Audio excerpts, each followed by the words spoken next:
se refiere principalmente a infecciones asociadas a los servicios de salud, lo que están viendo en prácticas esta semana, ¿sí? A infecciones que antes se llamaban intrahospitalarias, ¿ya? Son causantes, estos tres se los ha agrupado, pero tienen características similares en cuanto a los problemas que causan, ¿sí? Entonces tenemos que es un grupo que produce infecciones oportunistas, infecciones que antes se llamaban nosocomiales o intrahospitalarias, que actualmente son las IAS, las infecciones asociadas a la atención en salud, ¿sí?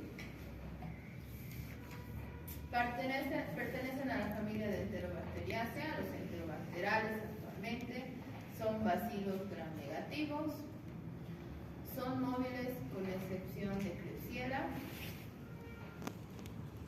anaerobios facultativos, fermentan los azúcares, o sea, son enterobacterias, ¿verdad? Producen gas, son catalasa positivo, oxidasa negativo, como el 100% de las enterobacterias. ¿Ya?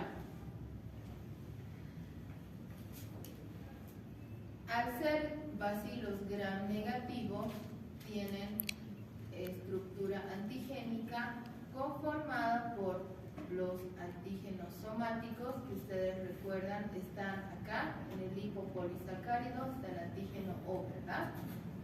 El antígeno H, que lo tienen los que tienen movimiento, los que tengan flagelos, ¿ya? El antígeno K lo tendrán las bacterias que tengan cápsula, como es el caso de Klebsiella. Klebsiella pneumonia tiene cápsula. Si no, pues no, ¿ya?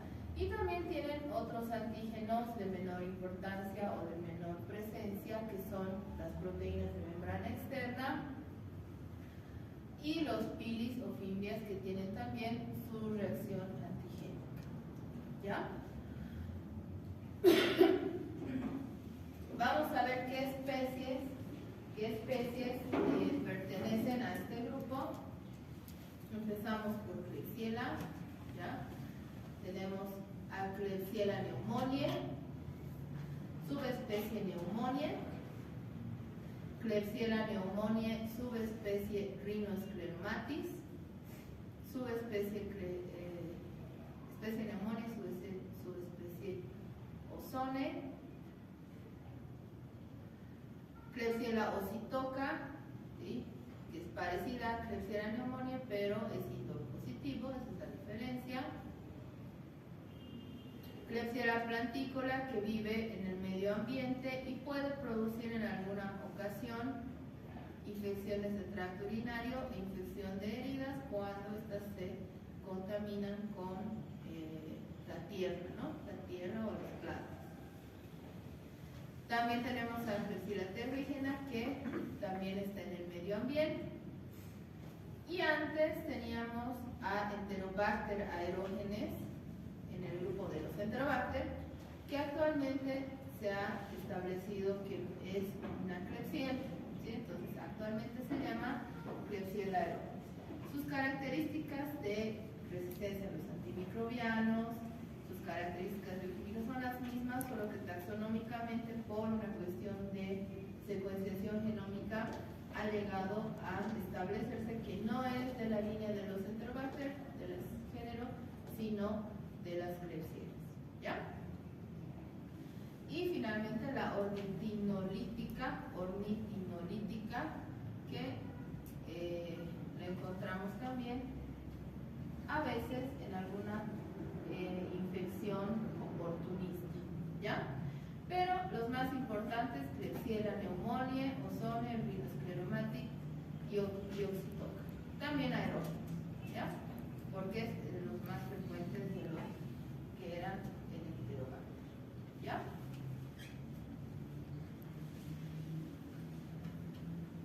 Todas las enterobacterales sabemos que son gram negativos, redondeados. En el caso de la cápsula, una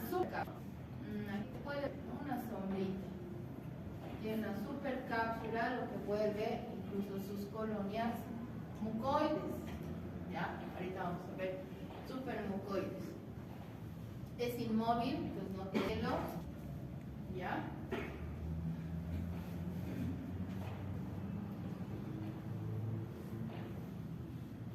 Pertenece a la microbiota del intestino, es su hábitat, ¿sí?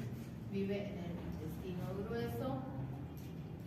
Y cuando cambia de hábitat, cuando cambia de nicho ecológico, es que causa la infección. Por eso es un oportunista, ¿ya? Los medios de cultivo son todos los que sean para enterobacterias. Ustedes ya han visto el XLT, el McConkey, el MP, el SS, todos esos van a ser aptos para que crezca esta bacteria, ¿sí? Estamos hablando de que Klebsiella va a tener colonias húmedas, mucoides y grandes, fíjense, ¿sí? Como salpicadas de moco, ¿no? Y confluentes. En las primeras estrías son confluentes, se juntan, ¿ya? Y en los no diferenciales, que son agar sangre y demás, pues igual van a ser húmedas, lisas y de color gris, ¿ya?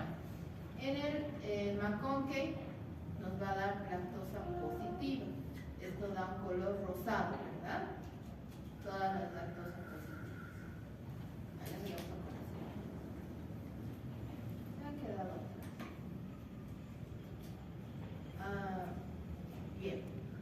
En cuanto a las pruebas bioquímicas para identificar esta bacteria, vamos a ver que fermentan los 3 azúcares, fermentan también la glucosa, ¿no? El manitol, lactosa, sacarosa y glucosa, 4. Los 3 que están aquí son glucosa, lactosa y sacarosa, ¿verdad? Producen gas, y eso lo vamos a ver acá en el DSI, como esta burbuja, que es gas, ¿sí? En la prueba de ureasa es positiva, y es una bacteria que resiste la desecación por su característica de la cápsula, ¿ya? En el caso de Klebsiella particularmente tiene un antígeno somático que da la especificidad de la especie, un antígeno capsular que es polisacárido y que va a indicar el tipo serológico. En este caso tenemos 3 serotipos, el 1, el 2 y el 3. También tenemos el 8, el 9, el 10 y el 24. Entonces estos son los más frecuentes, los que se aíslan de esta especie.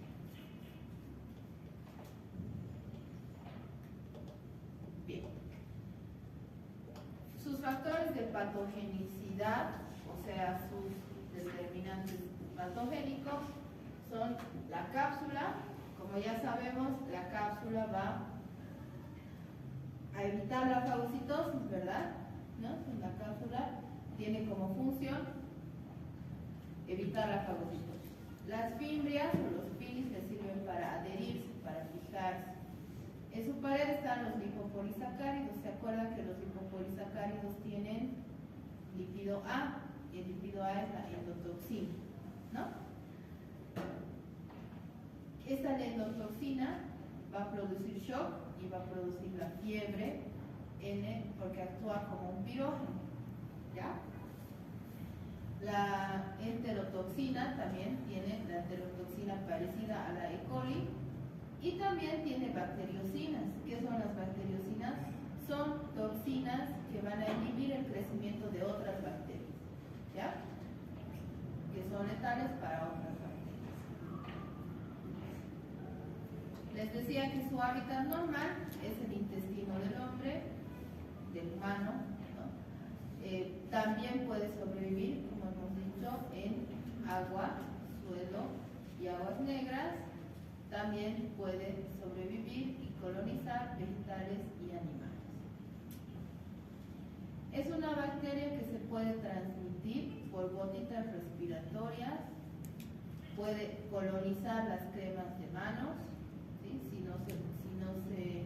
Si no te lavas las manos y usas la crema, pues coloniza la crema, contamina la crema. Puede contaminar soluciones intravenosas y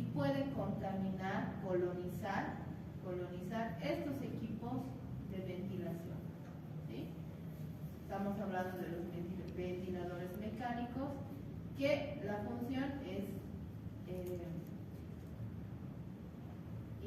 introducir el oxígeno, ¿verdad? Servir de pulmones, pero ese oxígeno tiene que estar humedecido y humidificado. Entonces todo este tubo, desde el humidificador, todo este tubo está húmedo y puede ser colonizado por esta bacteria. ¿Ya? Quienes tienen mayor factor de riesgo para desarrollar infecciones intrahospitalarias como o por Klebsiella.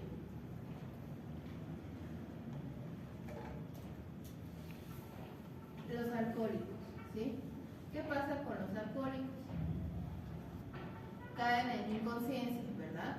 Y en la inconsciencia hacen que vomiten y se broncoaspiren. Si no se mueren, ese vómito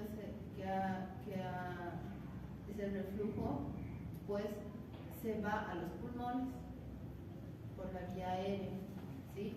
Si es que no lo asfixia, todo el contenido gástrico intestinal se va a la vía aérea, ¿ya? Y por eso vienen las neumonías por Klebsiella en estos pacientes, ¿sí? Pacientes que están con procedimientos invasivos, ya sean intravenosos o, como hemos dicho, los ventiladores mecánicos, y estamos hablando de personas hospitalizadas que tienen varias vías invasivas, ¿no? Tienen vías venosas, ya sean periféricas o centrales, tienen ventilación mecánica o ventilación asistida, o tienen sondas urinarias, ¿no? Sondas para la recolección de orina o para la diuresis, porque están inconscientes y demás. Entonces, esas personas son las de mayor riesgo. Pacientes que tienen antibioticoterapia, porque vamos a ver que esta bacteria tiene resistencia natural y también se inducen resistencias a otros antimicrobianos por el uso de la enfermedad que produce, ¿no? Entonces puede producir una neumonía lobular primaria. Esta neumonía puede ser de la comunidad, les decía, como las personas que se broncoaspiran, o nosocomia también en personas que estén aletargados, que no estén muy conscientes, se pueden broncoaspirar, o también que tengan factores como las vías invasivas, hemos dicho la ventilación mecánica, etc., ¿no? Si ustedes recuerdan, neumococo produce neumonía basal, ¿sí? Su síndrome de condensación pulmonar está en los lóbulos inferiores. Neumococo, ¿sí? Hemófilos también. No sé si han visto neumonía por Staphylococcus aureus. ¿Han debido ver o no? Cuando han hablado de Staphylococcus. Produce una neumonía como algodón, puntitos blancos, en todos los pulmones. No hay predominio de algún lóbulo, ¿ya? En cambio, Klebsiella neumonía, el predominio, o sea, cuando hay una neumonía por aspiración, broncoaspiración, se va a los lóbulos superiores. Porque ustedes recordarán que anatómicamente este lóbulo es medio recto, este bronquio medio recto, ¿verdad? Entonces es más fácil que la persona que está acostada, pues el vómito, si quieren, baja por la vía aérea y, como está acostado, simplemente avanza y llega a este punto. ¿Listo? Patologías anteriores condicionan también, patologías pulmonares. Y ahí, ¿qué vamos a ver? La expectoración de esta persona es espesa, de color rojo ladrillo, y la necrosis, ustedes si recuerdan, la neumonía por neumococo no causa necrosis, ¿sí? Causa una síndrome de condensación y después el pulmón se recupera después del tratamiento. En cambio, Klebsiella sí produce necrosis, produce hemorragia, y eso es lo que se ve con hemoptisis cuando el paciente tose, ¿sí? El esputo, la secreción es las pectoraciones espesas y el rojo ladrillo por la necrosis y la hemorragia. ¿Ya? Dependiendo de la vía de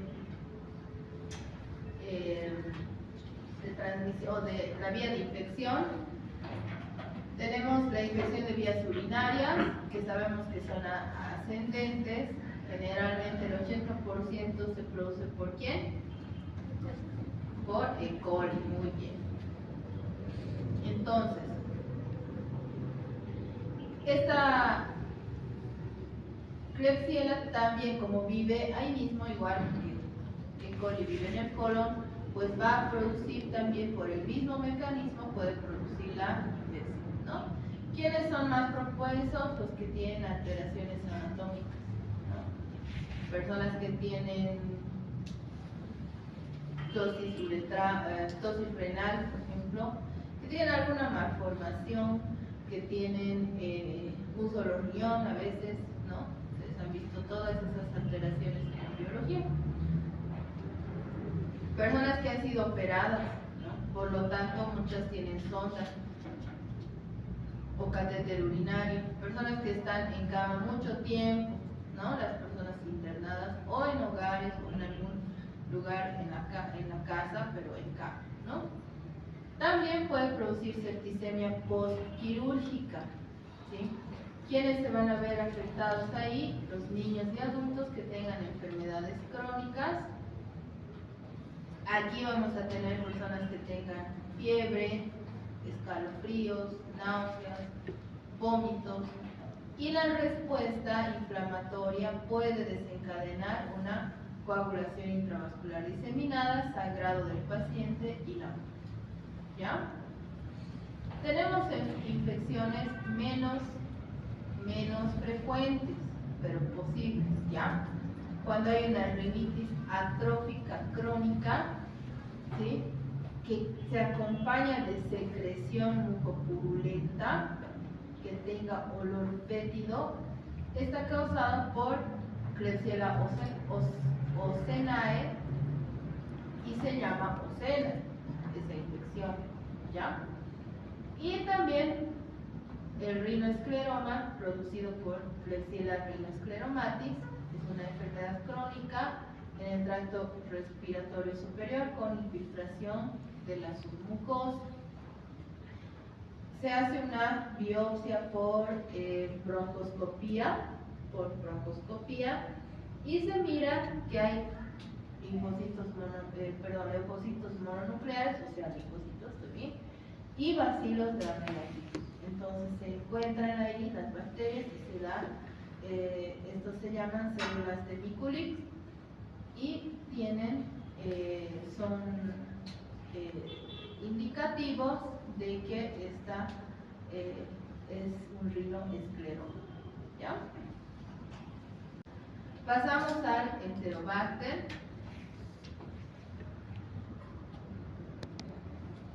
El Enterobacter tenemos las especies Cloaca, Aglomerans, Gergovie, Sakazaki, Taylore, Asburie, Ormeki, ¿sí? Estas son las especies que se conocen de Enterobacter, las especies que causan infección clínica, o sea, son de importancia clínica, y estos son los más frecuentes: Cloaque, Sakazaki, ¿sí? Y en tercer lugar Aglomerans, y después los otros son más raros, ¿ya? Enterobacter también tiene cápsula, pero es muy pequeña, no es tan abundante como la Klebsiella, ¿ya?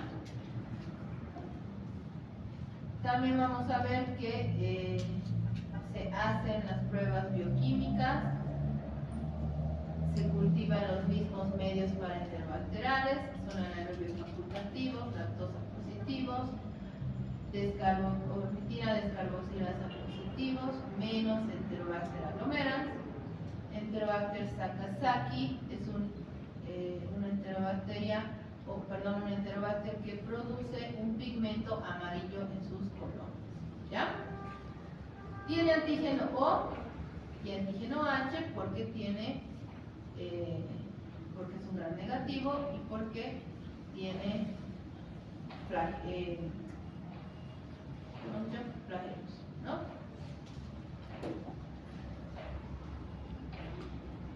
Enterobacter es una bacteria que vive en suelo, agua de consumo, aguas residuales, es habitante del tracto gastrointestinal, ¿sí?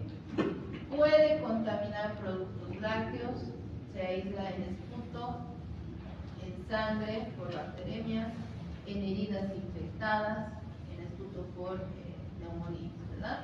En personas que tienen edad avanzada, que tienen patología de base, que están hospitalizados de manera prolongada, ¿sí? Son bacterias que colonizan los ambientes hospitalarios, ¿ya? Se menciona Enterobacter como patógeno secundario. ¿Qué quiere decir esto? Que el paciente está con una infección y encima se puede infectar con Enterobacter, ¿ya? Por eso hay una superinfección que es por más de 2 bacterias. Es una bacteria oportunista. En personas que tienen factores de riesgo va a producir infección de vías urinarias cuando hay presencia de sonda urinaria, ¿no? Cuando hay cuando el equipo, el material no está bien esterilizado, está contaminado, puede ser una fuente de infección, ¿ya? Prácticamente puede afectar cualquier tejido, infectar cualquier tejido. Es una bacteria que puede infectar recién nacidos, puede producir bacteremia, sepsis y la muerte, ¿ya? Infecta heridas operatorias, puede producir neumonía, puede llegar al sistema nervioso central y producir meningitis, puede llegar al sistema nervioso central y producir abscesos cerebrales. Hablando de Serratia, ¿sí? Es particular, ¿sí? Tiene algunas características, ¿ya?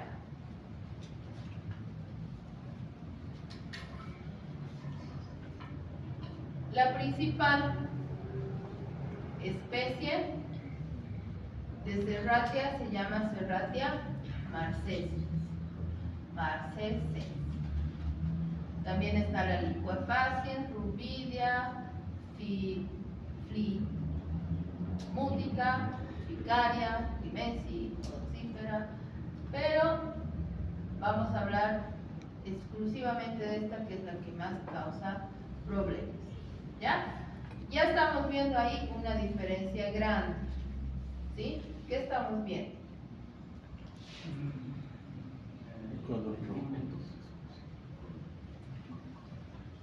¿Qué estamos viendo? ¿Qué ves?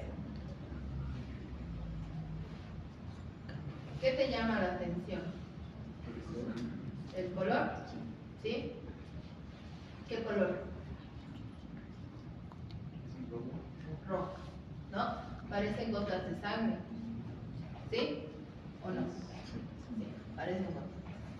Entonces, obviamente, morfológicamente son bacilos gram negativos. Vamos a hacer las pruebas bioquímicas.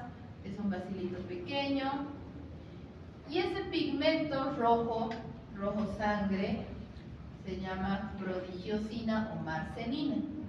¿Ya? ¿Les han contado la historia? Sí, ¿no?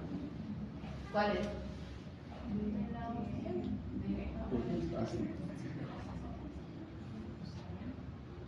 La historia de Corpus Christi, ¿no? ¿Por qué es feriado? Por culpa de la Serratia marcescens. ¿Ven? Por eso es feriado. Entonces, además, hay pruebas que se hacen para confirmar la especie, que es la de neasa, lipasa y gelatina. Entonces, es una bacteria que nos sirve, esta resistencia a colistina y cefalotina me sirve para identificar la especie, ¿ya? Porque es resistente natural a colistina y a cefalotina, ¿ya? Entonces me ayuda a confirmar la especie.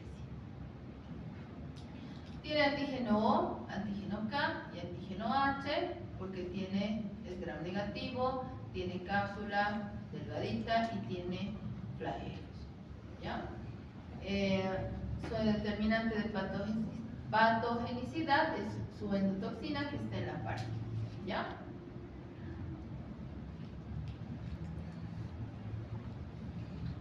Se ha visto que produce infección generalmente en pacientes entre 5 y 12 años que estén internados, que estén hospitalizados, que tengan sonda urinaria y otros dispositivos, ¿no?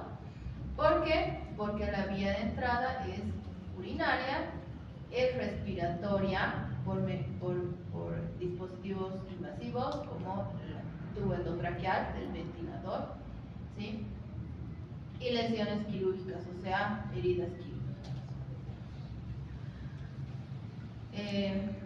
La forma más común de la contaminación es mano a mano por el personal del hospital, y hemos dicho, igual que en esta semana de infecciones intrahospitalarias, que el contacto directo es el más frecuente causante de infecciones intrahospitalarias, ¿verdad? Causante de brotes nosocomiales, causante de endocarditis asociadas a catéter venoso, y neumonías asociadas a ventilación mecánica, sepsis igual por dispositivos intravenosos centrales o periféricos, infecciones del tracto urinario asociadas a catéter urinario, ¿sí? Y eso es de Serratia. ¿Listo? Vamos a hablar entonces ahora otra vez en conjunto, ¿ya? Este grupo, pues lo vamos a diagnosticar en laboratorio gracias a las muestras biológicas. Aquí, si volvemos un poquito, endocarditis, ¿qué muestra? A estas alturas ustedes ya tienen que saber todo, ¿ven? Entonces, ¿qué muestra tomo para una endocarditis?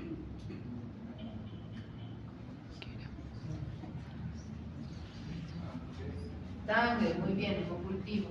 Para neumonía, si está intubado, lavado bronquialveolar, muy bien. Sepsis,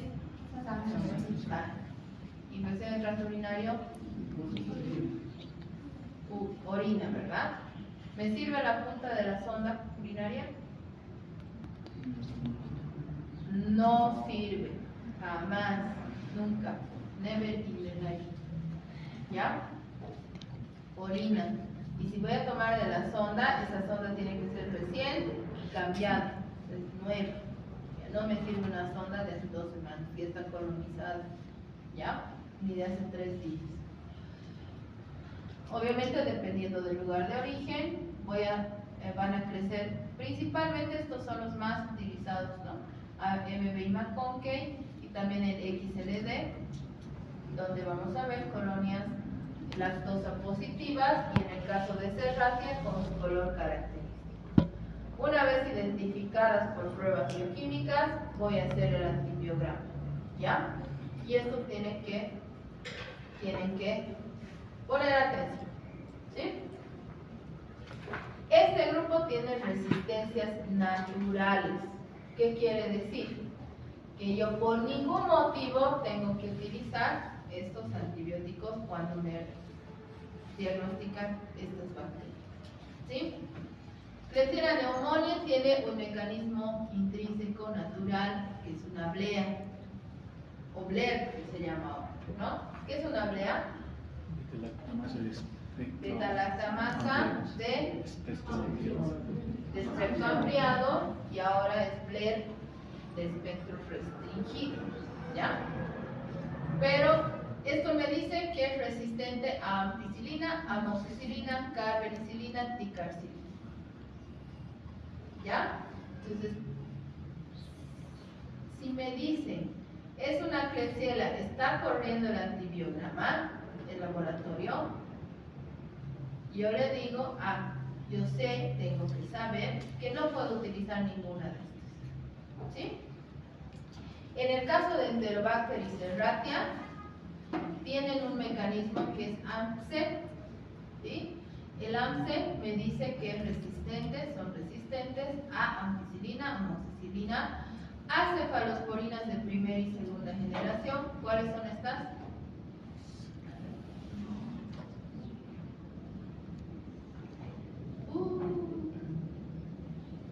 Cuando los vean entre las soluciones del examen, no sé yo. Y acefamixinas como la cefoxitina, ¿ya? Principalmente la cefoxitina. Entonces, este es un mecanismo natural, sí o sí, ¿ya? Cuando identifico estas bacterias y no me sale así, tengo que revisar el bacteriólogo. Tiene que revisar qué está pasando, ¿sí? Por ahí es un morfotipo inusual, bla, bla, bla, ¿no? Pero esto es la generalidad, la mayoría, la gran generalidad, ¿ya? Algunas especies y algunas cepas vamos a encontrar un mecanismo BLE. ¿Qué es BLE? Beta-lactamasa de espectro extendido o beta-lactamasa de espectro expandido también, ¿ya? ¿Qué me dice una BLE? Cuando yo escucho BLE, ¿qué tengo que saber? Que es resistente a penicilina, monobactéricos y cefalosporinas de primera hasta la cuarta, incluso generación. No me sirve nada de esto, ¿ya? Para tratar. No puede usarse contra climas, personas, no, ¿ya? No se puede utilizar. En caso de una BLE, ¿cuál es la única opción? Carbapenem, ¿sí? Cuando hay una BLE, la única opción es carbapenem. Y algunas pueden desarrollar o expresar o tener las carbapenemasas, ¿sí? Ahora, si tiene carbapenemasa, paciente, triste su destino, ¿no? Porque esto obviamente hay que confirmar en el laboratorio de referencia, pero si tiene el carbapenemasa se queman todos los carbapenemes y ya solo falta utilizar asociaciones de antibióticos o los carísimos que no hay en Bolivia o interconsulta con don Valdivia, ¿no? ¿Quién es don Valdivia?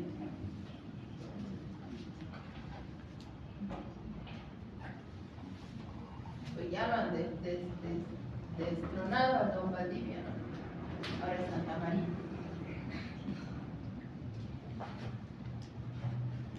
Entonces, el tratamiento de este grupo de enterobacteriales está orientado siempre por el antibiograma. Tengo que conocer sus mecanismos, sus resistencias intrínsecas, sus resistencias naturales y esperar el antibiograma y empezar el tratamiento, ¿sí? Con el antibiograma se puede modificar. ¿Qué tengo que tomar en cuenta para el tratamiento? Evitar el uso de cefalosporinas de tercera generación por Enterobacter y Serratia porque pueden tener BLEs, ¿no? Utilizar las de cuarta, pero no en cepas que me reporten AMP-C reprimido porque ahí sí no sirven, aunque estas digan sensible en el antibiograma. Cuando tiene este mecanismo de resistencia a AMP-C reprimido, clínicamente se ha visto que no funciona, ¿ya? Eso siempre tienen que tener en cuenta. Y en estas que tengan AMP-C reprimido o BLEs, ya sabemos que tienen que usar carbapenem, ¿no? ¿Cómo se se previenen las infecciones? Pues esterilizando bien los equipos.